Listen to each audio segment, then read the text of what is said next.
Hi, sorry, I'm just making sure I have all my questions ready so I can give you my full attention. Having a Fort Monmouth expert is exactly what I needed in my film. Thank you so much for agreeing to meet with me today. I was hoping we could just start with some general background. As a signal corps base, it was a lot of communications work, which is where the pigeons come in. I'm sorry, did you say pigeon?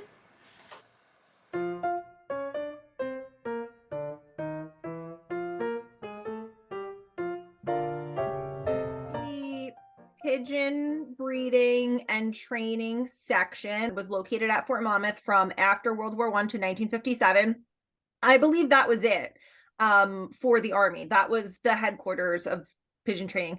And they trained the pigeons. It was like really serious. People look at it kind of like whimsically now, but they could train the birds to fly two-way missions. They could train the birds to fly under cover of darkness. They outfitted the birds with equipment like little cameras. So this work being done out of Fort Monmouth was considered really great technology at the time. The men, like on the ground, believed the pigeons were this trustworthy technology. They had this whole mythology behind them, how they had, Cherami saves the Lost Battalion in World War I, and then you've got other hero pigeons like G.I. Joe. G.I. Joe hero? There were hero pigeons who often won military decorations. G.I. Joe was born in Algeria, March 24, 1943, and is credited with saving over 1,000 British lives on October 18, 1943, at only 6 months old. An article was published in Animals magazine explaining G.I. Joe's story. On October 18, 1943, a division of the British Army took over Colvi Vecchia, Italy, a village that had been previously occupied by Germans. Unaware that their own troops had already taken over, Allied air support prepared to send out planes armed with bombs to that very location. G.I. Joe was trusted with getting the message that stated the British Army were in Colvi Vecchia to air support so they would not be bombed by their own allies. Joe was able to fly 20 miles in 20 minutes, delivering the message just before the planes took off, saving thousands of British lives. And don't worry, this little guy did not go unrewarded for his achievements. In fact, this was the first occasion that the Dickon Medal had been awarded to any animal or bird other than that of British descent. G.I. Joe. This gallant bird carried a message which saved the lives of men of the London Division during the Italian campaign. The reward is the VC of the animal world, the Dickon Medal. And just look at how proud he is of his award. After learning all this, I decided to sit down with some local youth to see if they heard anything about this war hero. Okay, so have you guys heard of the American World War II war hero G.I. Joe?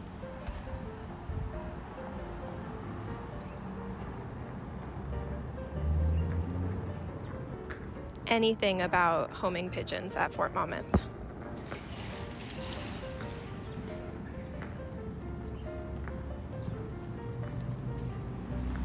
Any relatives participate in the war? Any war memories?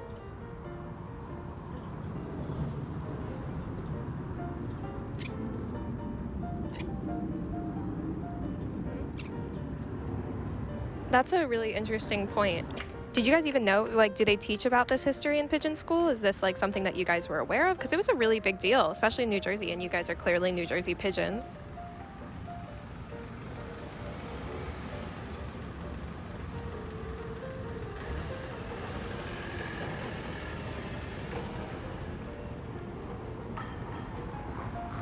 Yeah, I feel like sometimes they gloss over that part of history.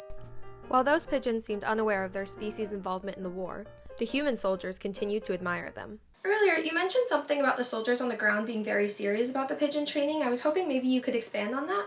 I'll give you kind of an example of how the men felt about it.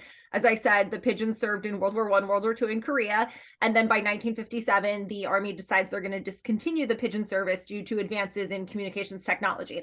Well, one of my favorite items in the archive at Fort Monmouth was this letter. It was a handwritten letter from a soldier in Vietnam writing to the commander at Fort Monmouth. Dear Sir, I am a single corps officer assigned as the Avionics Commodity Manager in the Aviation Material Management Center.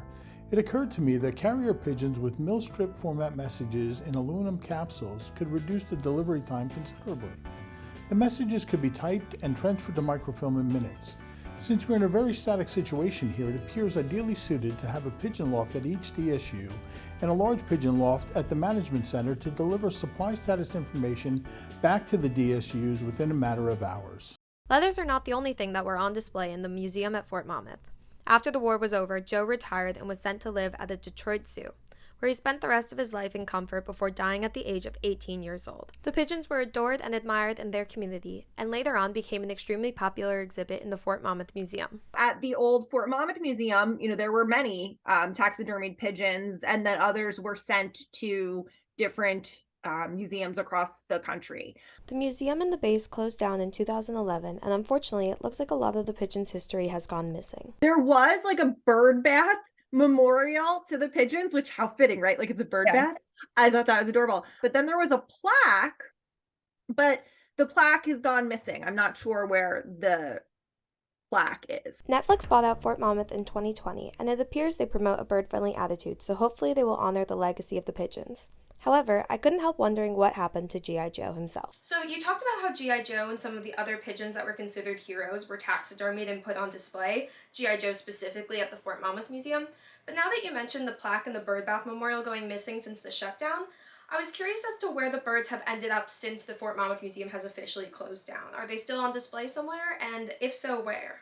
Cherami, hero pigeon from World War I, is at the Smithsonian. Mocker, another hero pigeon, is at the National Museum of the Army in DC on display.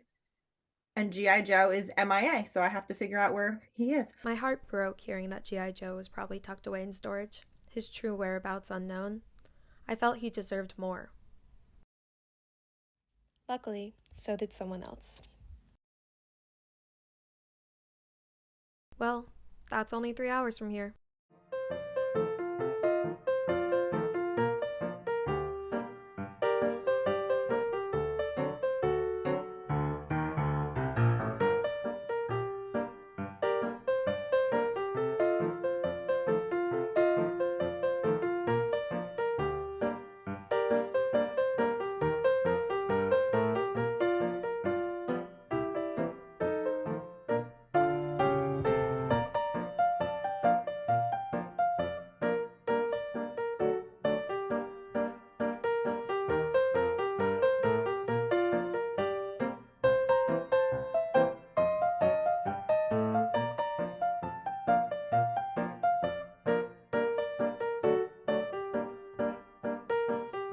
Face to face with a true hero.